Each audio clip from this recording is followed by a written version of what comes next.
America के secret दस्तावेजों को आज फिर बड़ा पर्दाफाश करते हुए यहां पर तस्वीर नजर आई। अमेरिका के डिफेंस हेडक्वार्टर के मुताबिक मई में यूक्रेन का पूरा एयर डिफेंस तबाह हो जाएगा और उसके बाद पुतिन ऐसा हमला करेंगे जैसा 24 फरवरी 2022 के बाद से अब तक हुआ ही नहीं। इस बीच बड़ी खबर यह है कि मई के महीने में ही ज़ेलेंस्की जर्मनी जाने वाले हैं। ऐसे में सवाल यह है कि क्या ज़ेलेंस्की का नया ठिकाना बर्लिन बनेगा?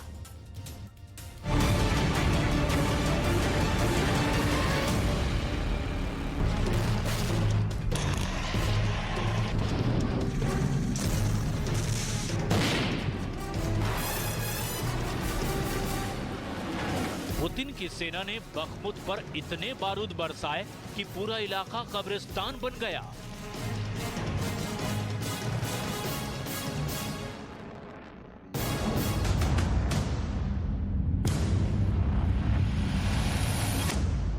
ज़ेलेंस्की की आर्मी जंग में हार के मुहाने पर खड़ी है।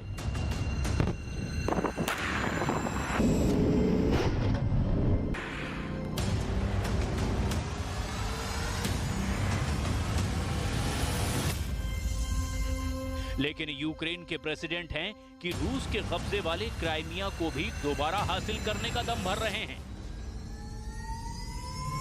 नेटो के उकसावे पर अगर ज़ेलेंस्की ने कर्ज ब्रिज वाली गुस्ताखी दोबारा की, क्राइमिया को वापस लेने की कोशिश की, तो पुतिन परमाणु हमले से भी बाज नहीं आएंगे। ये बात रूस कह चुका है और अमेरिका भी मान चुका है। क्राइमिया में ज़ेलेंस्की की फौज के पलटवार की आशंका के बीच पुतिन ने कैसे इस इलाके को अभेद बना दिया है, आपको तफसील से दिखाएंगे। अभी आप यूक्रेन की तरफ से जारी इस वीडियो को देखिए। यूक्रेन की एयरफोर्स ने फरवरी 2022 से जारी युद्ध में पहली बार national advanced surface to air missile system यानी नैसैम्स के एक्शन का वीडियो रिलीज किया है। इस वीडियो के आखिर में नैसैम्स को रूस की KH-101 मिसाइल को मारते दिखाया गया है। यूक्रेन के दावे के मुताबिक उसने 5 महीने में नैसैम्स की मदद से दुश्मन की 100 से ज्यादा मिसाइलों और ड्रोन को मार गिराया है। नवंबर 2022 में यूक्रेन को अमेरिका और नॉर्वे के ज्वाइंट प्रोडक्शन में बने नैसैम्स एयर डिफेंस सिस्टम की पहली खेप मिली थी। हर नैसैम्स में एक रडार और सेंसर के अलावा लॉन्चर होते हैं जिसमें 6 मिसाइलें लोड की जाती है। इस एयर डिफेंस सिस्टम में एक मोबाइल कमांड सेंटर भी होता है जहां से सैनिक हवाई खतरों की निगरानी कर सकते हैं। इस एयर डिफेंस सिस्टम की मुंह दिखाई के साथ ही यूक्रेन की पक्की हार की तारीख भी सामने आ गई है। ये तारीख अमेरिकी अखबार न्यूयॉर्क टाइम्स ने पेंटागन के लीक दस्तावेजों के हवाले से जारी की है। न्यूयॉर्क टाइम्स के मुताबिक रूस की भारी गोलाबारी ने यूक्रेन के एयर डिफेंस को खोखला कर दिया है।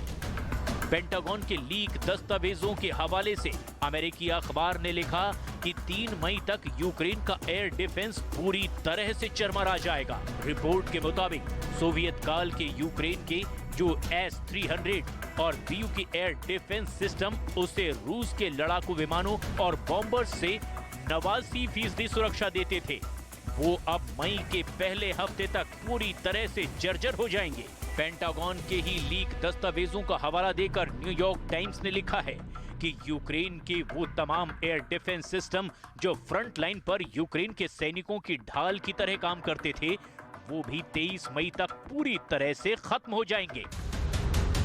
दावे के मुताबिक यूक्रेन के एयर डिफेंस के ढहते ही पुतिन युद्ध के शुरुआती दिनों की तरह अपने खतरनाक लड़ाकू विमानों से हमला बोल देंगे और इसका अंजाम ज़ेलेंस्की भी जानते हैं और बाइडेन भी। ऐसे में पेंटागन का सीक्रेट लीक होने के बाद ज़ेलेंस्की ने यू टर्न ले लिया और फौज की रणनीति भी बदल दी। अमेरिका की सेना के बड़े बड़े अफसर भी मान चुके हैं कि पुतिन के लड़ाकू विमानों और बॉम्बर से बारूदी बारिश के बाद यूक्रेन की हार मुकर्रर हो जाएगी। इस खतरे से अमेरिका में दहशत का आलम यह है कि बाइडेन ने पिछले हफ्ते ही करीब 21,316 करोड़ रुपए के पैकेज में अतिरिक्त एयर डिफेंस, इंटरसेप्ट और गोला बारूद भी यूक्रेन भेजने का ऐलान किया।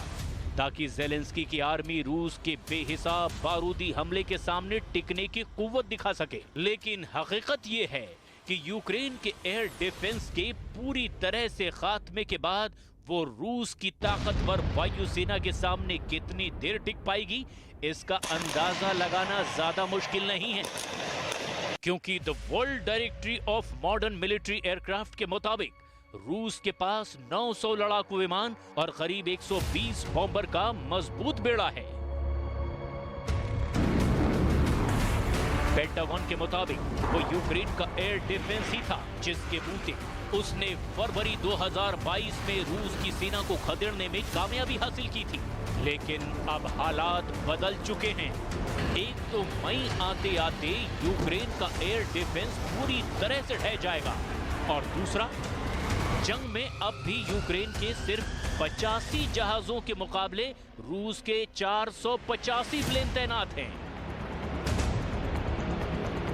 इस बीच रूस ने एक नए रडार की तस्वीर जारी कर यूक्रेन और नेटो की टेंशन को और ज्यादा बढ़ा दिया है।